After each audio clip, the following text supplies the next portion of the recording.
It was August 10th, and I had set up camp deep in the woods of the northeastern U.S., enjoying the solitude. The air was thick with the scent of pine and damp earth, and the sounds of distant rustling leaves made me feel at peace. As the sun began to set, I spotted something out of place near the edge of my campsite. A small, weathered package wrapped in brown paper. My heart skipped a beat as I realized it hadn't been there earlier. There was no sign of anyone nearby, yet the package sat there, waiting.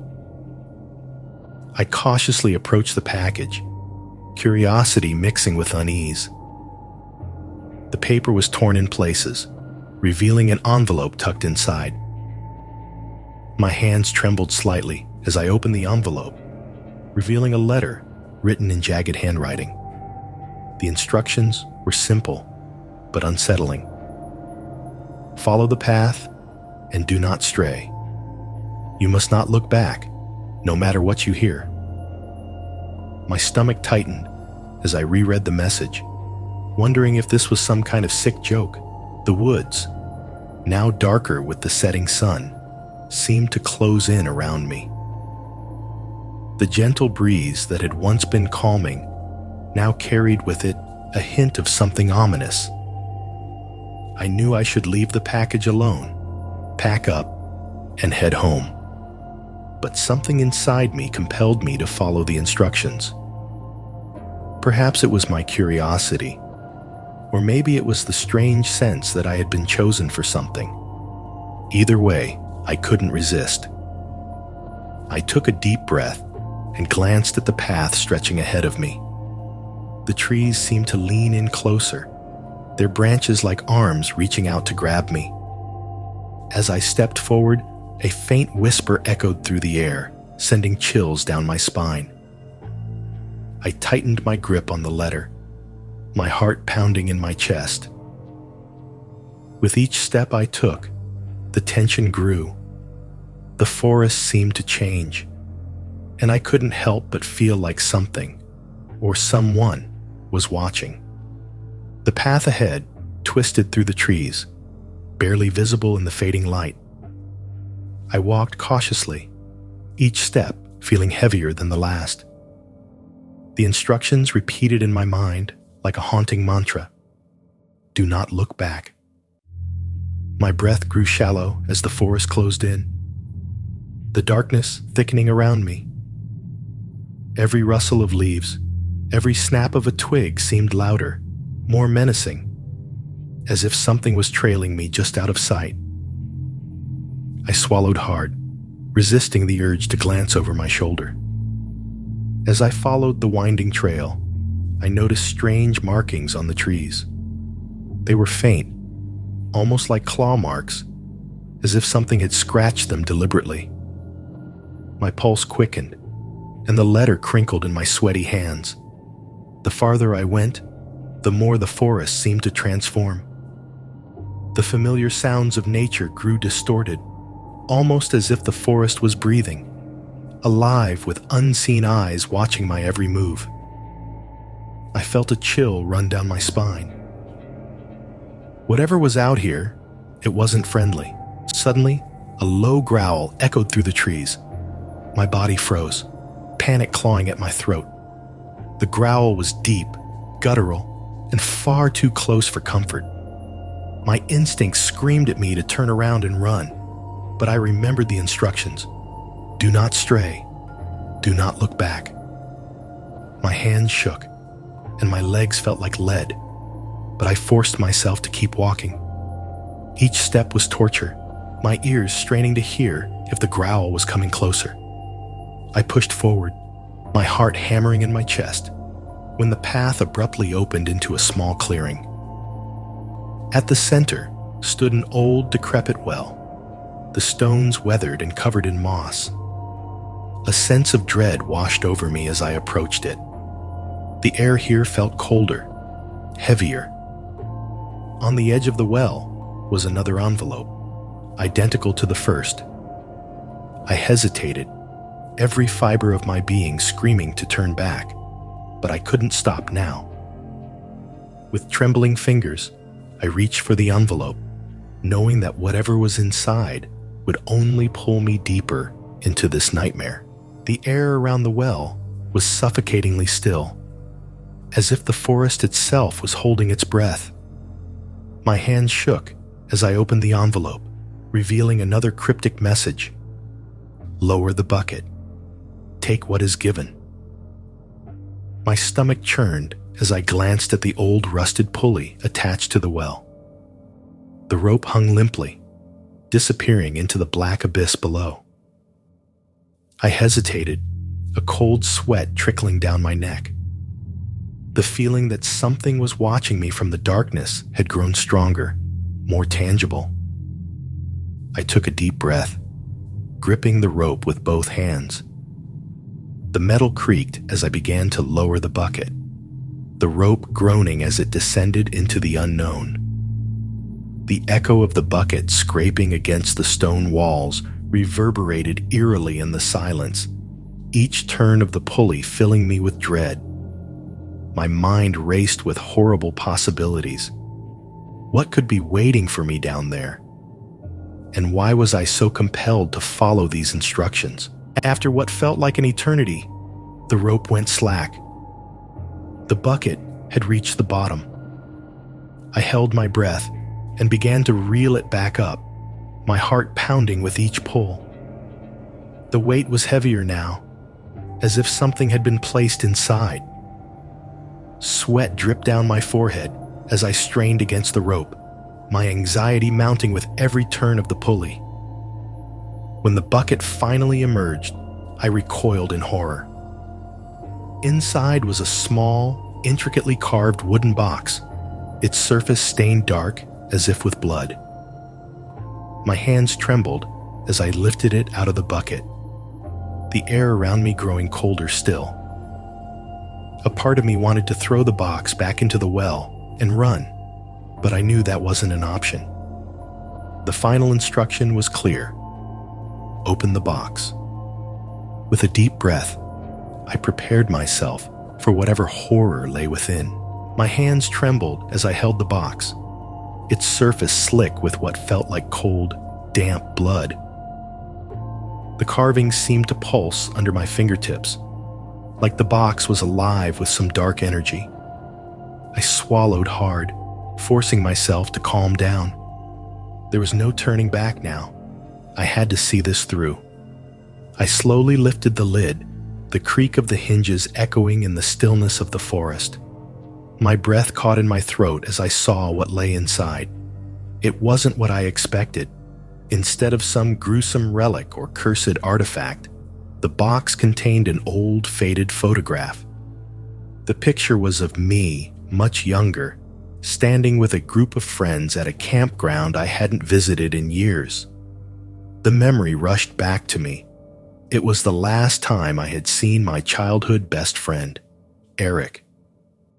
We had drifted apart after that summer, and I hadn't heard from him in over a decade. My heart raced with confusion and fear. How had this photo ended up here, in this place, in this strange box? Beneath the photo, there was another letter, written in the same jagged handwriting as before. It read, "This is where it all began. You forgot, but I never did. Find the truth, and you'll find me." My mind spun as I tried to make sense of it all. Could Eric be behind this? Was this some elaborate game, a twisted way of reconnecting after all these years? I had no idea, but something inside me stirred. Hope. Maybe this wasn't a nightmare after all. Maybe there was a reason for all of this. I stood up, clutching the photo and letter tightly. The fear that had gripped me so tightly began to ebb away, replaced by a strange sense of relief. The forest around me seemed less menacing, the shadows less dark. A faint smile tugged at the corners of my mouth. This was Eric's way of reaching out to me, of bringing me back to a time when things were simpler. And though it was terrifying, it was also strangely comforting. As I packed up and began to leave the forest, I knew one thing for sure. I would find him. Whatever had driven him to do this, I would uncover the truth. And this time, I wouldn't let him slip away again. September 15th had arrived with crisp air and clear skies as my friends and I settled into our campsite in the Pacific Northwest. We had all been looking forward to a weekend of hiking, laughter, and campfires. As the sun dipped below the trees, casting long shadows across the clearing, I returned to my tent to grab my jacket. That's when I saw it, a folded piece of paper pinned to the flap of my tent, fluttering slightly in the evening breeze. My stomach dropped. No one in our group had mentioned anything about a prank. I cautiously unfolded the paper, my heart thudding in my chest. The handwriting was unfamiliar, jagged and rushed. Leave by midnight, or you won't make it out alive. My pulse quickened, and I glanced around the campsite. The others were laughing near the fire, unaware of the note. I couldn't shake the unease settling in my gut. Was this someone's idea of a joke? Or was it a real warning from someone nearby? As the evening wore on, I tried to dismiss the note as a cruel prank. But the longer I sat by the fire, the more aware I became of the forest surrounding us. The trees seemed taller, darker, and the night felt more alive than usual. Every snap of a twig, every rustle in the bushes made me jump. My friends laughed and shared stories, but my mind kept drifting back to that note. Why would someone leave such a message, and who could it have been? I tried to shake off the growing sense of dread, but as the hours passed, strange things began happening. The wind picked up suddenly, howling through the trees in a way that made the hair on the back of my neck stand up. Shadows seemed to move unnaturally in the firelight, and for the first time, I felt like we weren't alone. Midnight was approaching, and despite my friends' carefree attitudes, I couldn't ignore the fear gnawing at me from within. Midnight was drawing closer, and with it, a sense of foreboding hung heavy in the air. I couldn't sit still any longer. My friends, still laughing and oblivious, hadn't noticed the tension that now gripped me. I stood up, excusing myself to check the perimeter of the campsite. The note kept flashing in my mind, each word like a warning bell that refused to be ignored. The wind seemed to carry whispers through the trees, and I could have sworn I heard faint footsteps beyond the flicker of the campfire's light.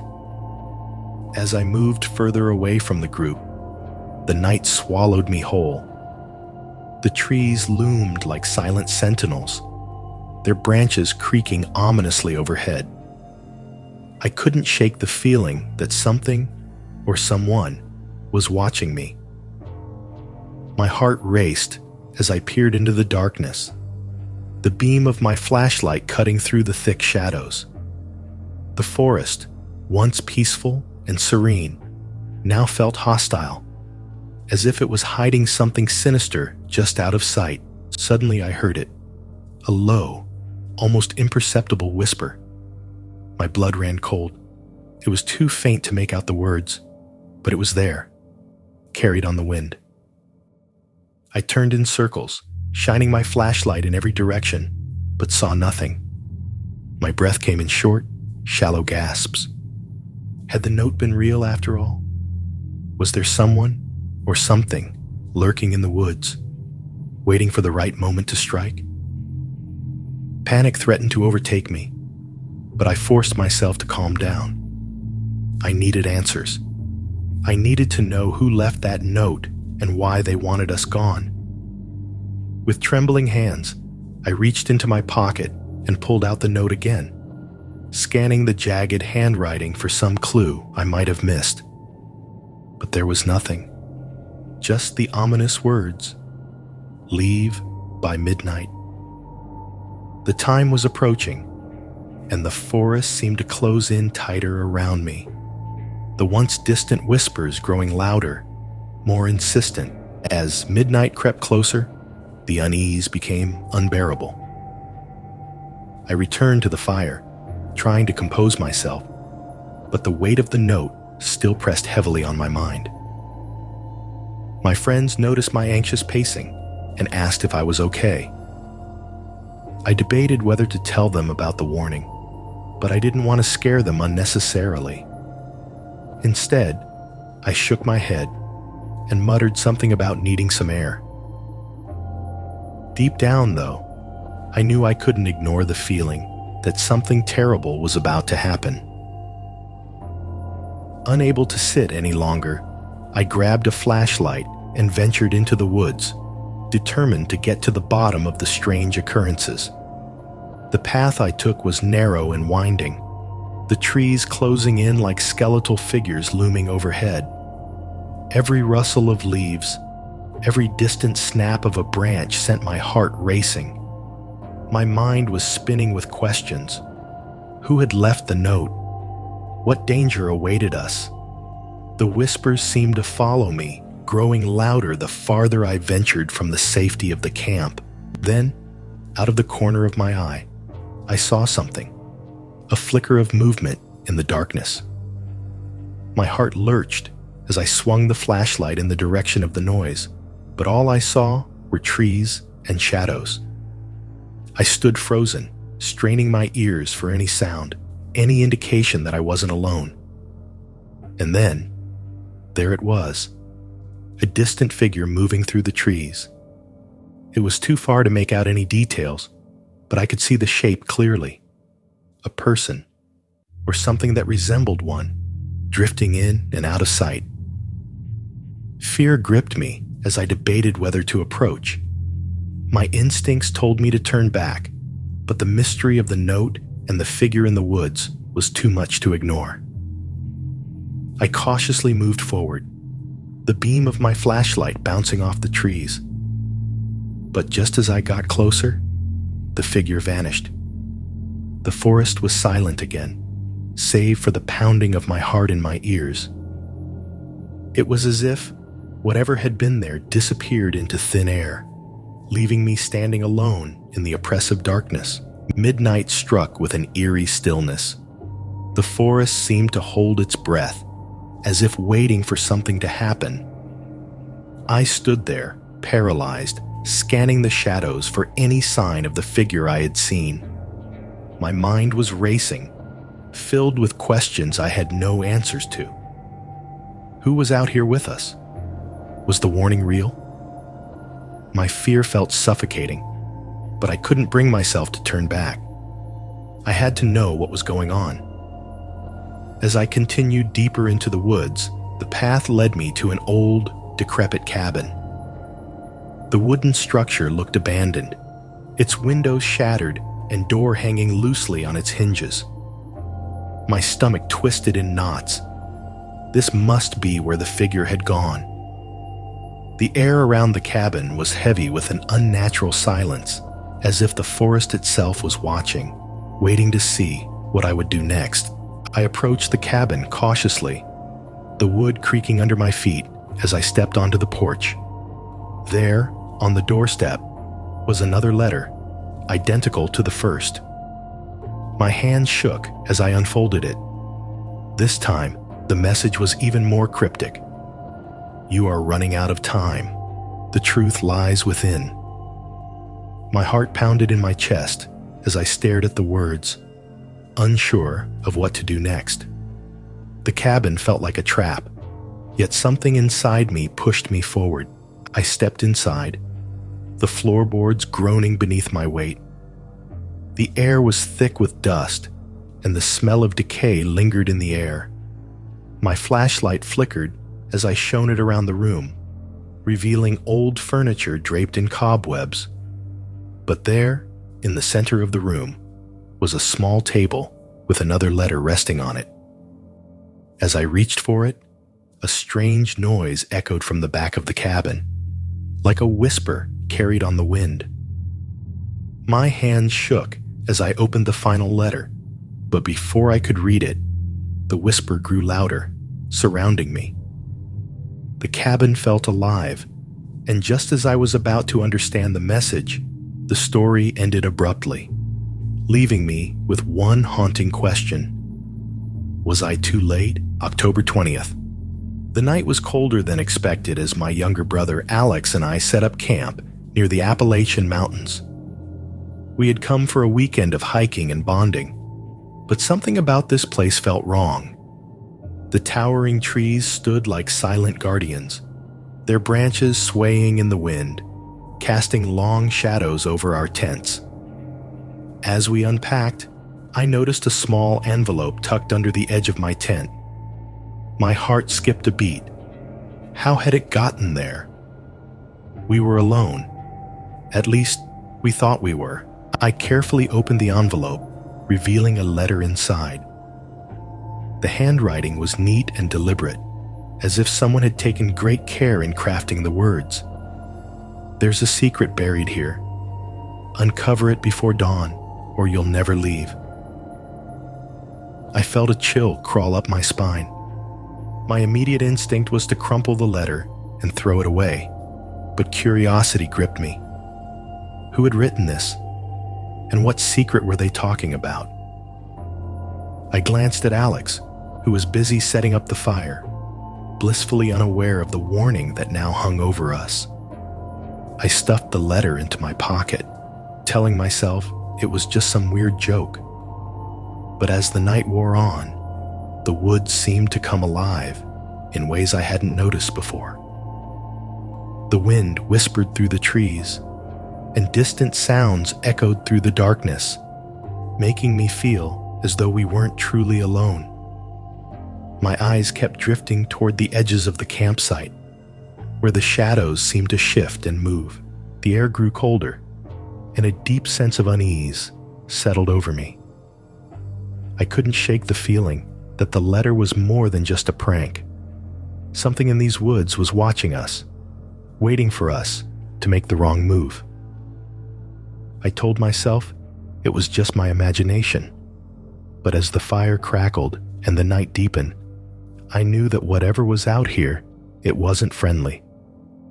I glanced over at Alex, wondering if I should tell him about the letter, but something held me back. Instead, I watched the shadows grow longer, feeling the weight of the secret that lay buried somewhere in the darkness. The night deepened, and the weight of the letter seemed to press on my mind like a stone. I sat by the fire, watching the flames dance while Alex was lost in thought, oblivious to the tension that gripped me. The sounds of the forest grew louder in the darkness, rustling leaves, distant animal calls, and something else, something far less natural. It felt like the woods were shifting around us, like they were alive with a secret they didn't want us to uncover. I stood up, the crunch of dead leaves beneath my boots startling Alex. He glanced up at me, confused, but I brushed off his concern with a weak smile. I couldn't shake the feeling that we were being watched, that something was out there in the trees, waiting.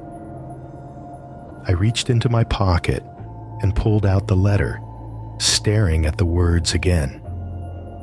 Uncover it before dawn, or you'll never leave.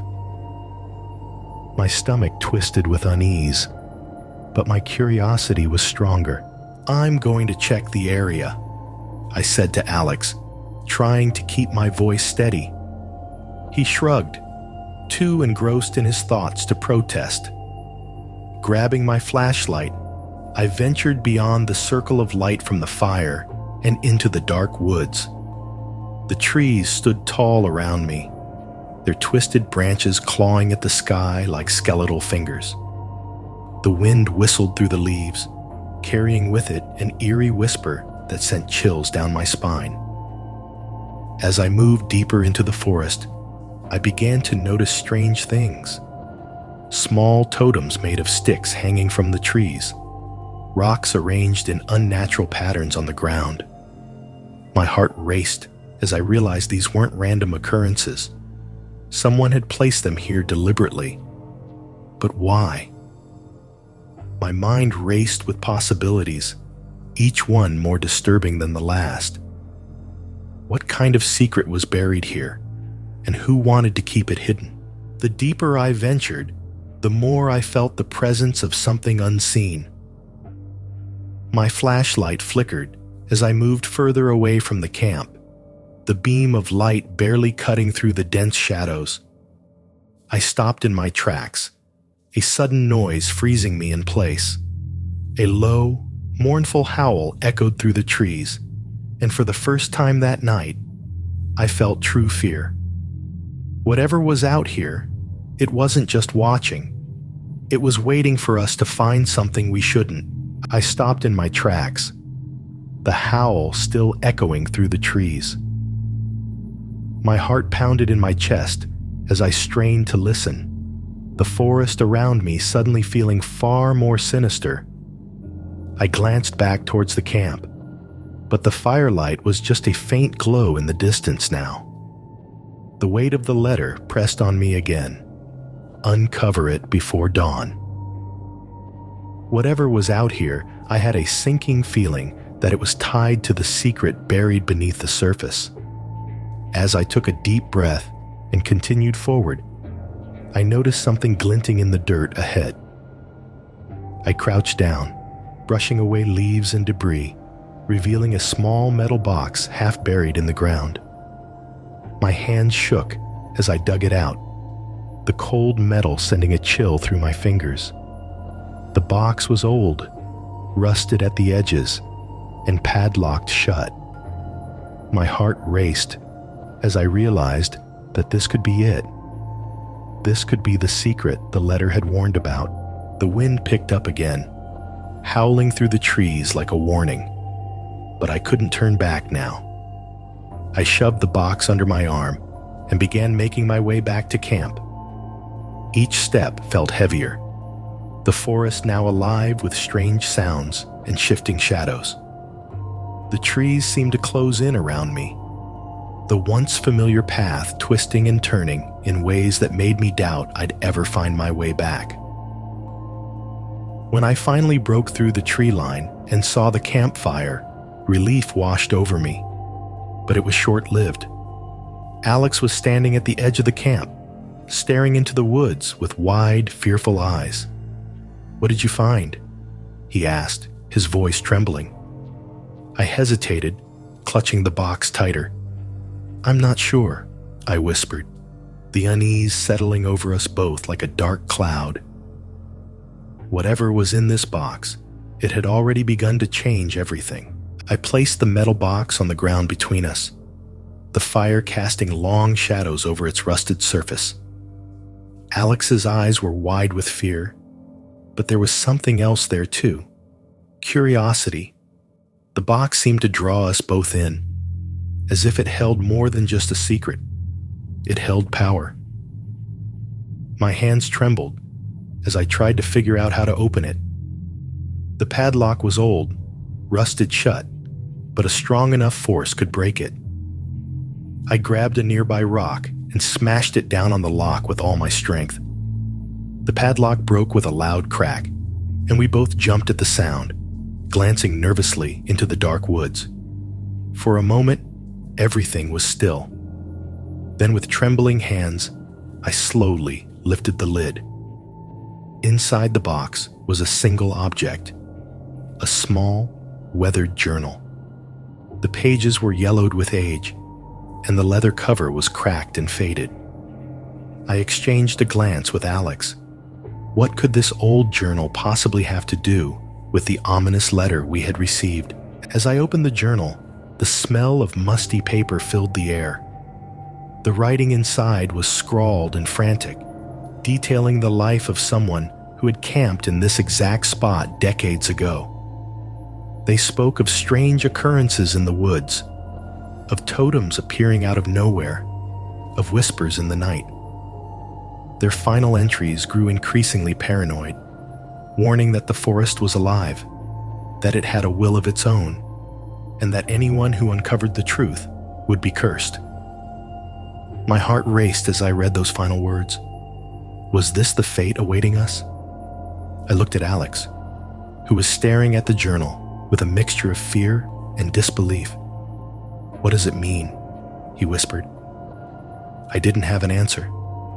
The journal was a relic of someone's madness, or perhaps their warning.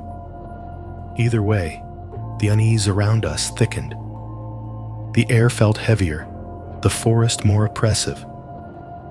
We were running out of time, and whatever we had uncovered, it wasn't going to let us go easily. The forest was no longer just a backdrop.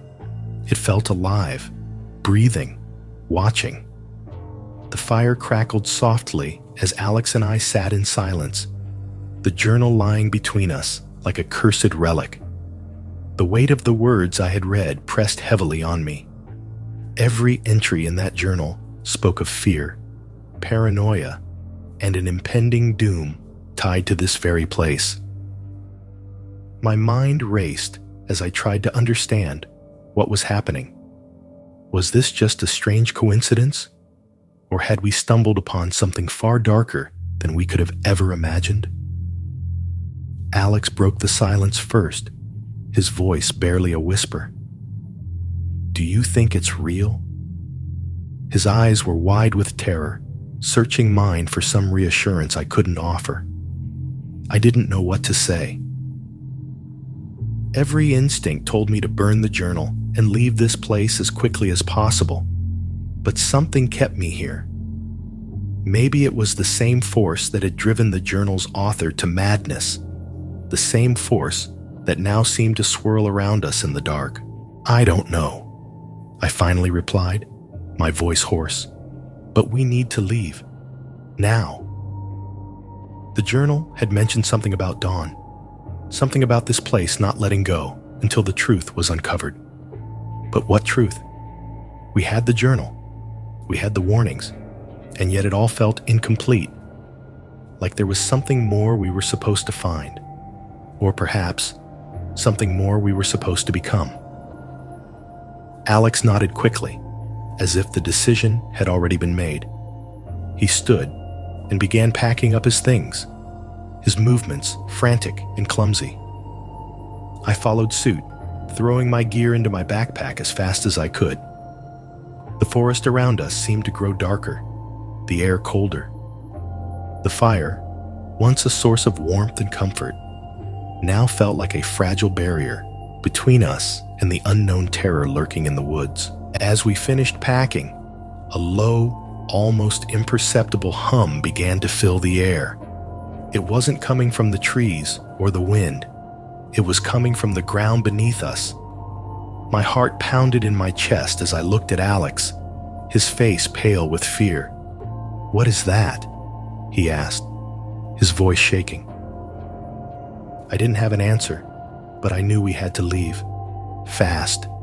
We grabbed our packs and began running, the hum growing louder with each step. The ground beneath our feet felt unstable, as if it could give way at any moment. The shadows around us twisted and stretched, moving in ways that defied logic. The forest was no longer just a setting. It had become a living, breathing entity that wanted us to stay, to never leave. We ran as fast as we could, but the path back to the car seemed endless. The hum grew into a deafening roar, drowning out the sounds of our panicked breaths. The trees around us blurred as we sprinted through the darkness, our only thought to escape. But the forest wasn't letting us go. The shadows moved faster now, closing in on us from all sides. The air grew thick, making it harder to breathe. My legs burned with exhaustion, but I forced myself to keep going. Suddenly, Alex tripped and fell, crashing hard to the ground. I skidded to a stop, turning back to help him. But before I could reach him, the earth beneath us shifted. A massive crack opened up in the ground, separating us. My heart dropped as I saw Alex on the other side, his face pale and eyes wide with terror. "Help me!" he screamed, his voice barely audible over the roar of the forest. I reached out, but the gap between us was too wide. The ground trembled violently, the crack growing larger by the second. "I can't," I shouted back, my voice breaking with desperation. The forest wasn't just trying to trap us, it was tearing us apart. The shadows closed in around Alex, swallowing him whole. His screams echoed through the darkness, then abruptly cut off, leaving only the deafening roar of the forest. I stood frozen, my mind unable to comprehend what had just happened. The crack in the earth slowly sealed itself, leaving no trace of Alex, no trace of the terror that had taken him. The forest grew silent once more, the air still and heavy with the weight of what had occurred. I was alone, utterly and completely alone. The sun began to rise over the horizon, casting a pale light over the trees. I looked down at the journal, still clutched in my hands. Whatever secret we had uncovered, it had claimed my brother, and I would never see him again. The forest had won.